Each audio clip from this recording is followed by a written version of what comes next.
মাংসের স্বাদ কেউ হার মানায় কাঁচা কাঁঠালের তরকারি। তবে আজকে আমি গরুর মাংস দিয়ে কাঁঠাল রান্না করলাম। কাঁঠাল নামার পর থেকে কাঁঠালের তরকারি খেতে আমার খুব ইচ্ছে করছিল, কিন্তু কাঁচা কাঁঠাল বাজারে পাওয়াই যাচ্ছিল না। এখন তো কাঁঠাল পাকার সময়, তাই বাজারে সহজে কাঁচা কাঁঠাল পাওয়াও যায় না। যেহেতু খেতে খুব ইচ্ছে করেছিল, তাই অনেক খোঁজাখুঁজি করার পরে এই কাঁচা কাঁঠালটা আমি নিয়ে এসেছি। গ্রামে তো কাঁঠালের অভাব নেই, অথচ শহরে কত খোঁজাখুঁজি করতে হয়। যাই হোক, কাঁঠালের তরকারি খেতে যতটা মজা লাগে, কাঁঠাল কাটা কিন্তু অনেক বেশি ঝামেলার একটা কাজ। কাঁঠাল কাটার সময় অন্য কাউকে দিয়ে কেটে নেওয়া হয়, কিন্তু এবার কেটে দেওয়ার মতো কেউই নেই। তাই নিজেই হাতে বেশি করে সরিষার তেল মাখিয়ে কাঁঠালটা কাটতে বসলাম। শুধু হাতে না, বটিতেও আমি তেল মাখিয়ে নিয়েছিলাম, এতে করে আঠাগুলো বটিতে আটকে যায়নি। ছোট্ট একটা কাঁঠাল এনেছিলাম, এগুলোই আমি কিছুটা ফ্রোজেন করব আর আজকে কিছুটা রান্না করব। এই তো কাঁঠালগুলো কেটে নেওয়া হয়ে গেল, বেশ বড় বড় করে কেটে নিয়েছি। আর বটিতে দেখেন কত আঠা ধরেছে। কাঁঠাল কিন্তু চিকন চিকন করে ভাজি করলেও অনেক বেশি মজা লাগে। কাঁঠাল তো কেটে নিলাম, এবার ভালোভাবে ধুয়ে নিতে হবে আর কিছুটা ভাপ দিয়ে আমি ফ্রিজে রেখে দিব। প্রতি বছর আমি কাঁঠাল ফ্রোজেন করে রাখি, তবে গত বছর ফ্রোজেন করতে পারিনি, আর এই বছর তো এখনো করাই হয়নি। কাঁঠাল কিন্তু বিভিন্ন ভাবেই রান্না করা যায়, কেউ চিংড়ি মাছ দিয়েও রান্না করে, কেউ গরুর মাংস দিয়েও রান্না করে। আমরা সাধারণত গরুর মাংস দিয়ে কাঁঠাল রান্না করি,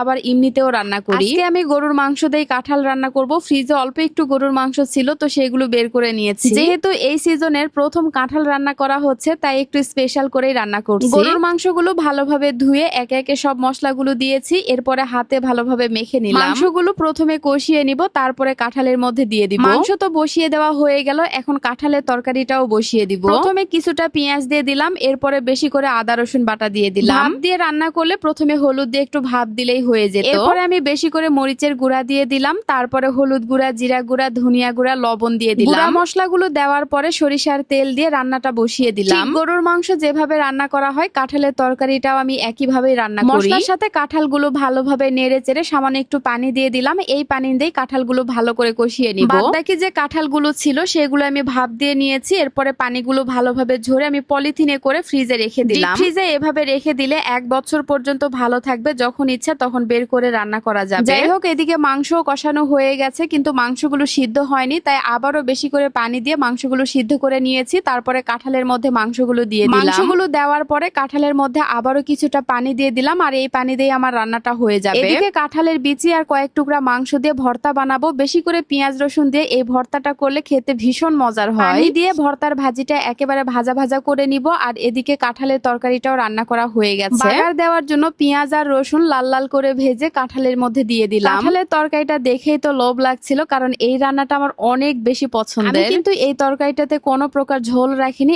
একেবারে মাখা মাখা রেখে আমি তরকারিটা নামিয়ে নিলাম। আপনারা কে কে এভাবে গরুর মাংস দিয়ে কাঁঠাল রান্না করেন অবশ্যই কমেন্টস করে জানাবেন। আর হ্যাঁ, গরুর মাংস দিয়ে কাঁঠাল রান্না করলে অনেক বেশি মজার হয়। এদিকে আমি মাংস এবং কাঁঠালের বীজের ভর্তাটাও বানিয়ে নিলাম। শিলপাটায় বেটে মাংসের এই ভর্তাটা এত মজার হয়, একবার খেলে বারবার খেতে ইচ্ছে করে। রান্না বান্না শেষ করার পরে 2 মা ছেলে মিলে একসাথে খাওয়া দাওয়া করতে বসলাম। ভর্তাটা খেয়ে তো আরিয়ান বাবু এক কথায় অনেক বেশি মজার হয়েছে। আজকের ভিডিওটা আপনাদের কার কাছে কেমন লেগেছে অবশ্যই কমেন্টস করে জানাবেন। যদি ভালো লাগে প্লিজ একটা শেয়ার দিবেন। আল্লাহ হাফেজ, টাটা।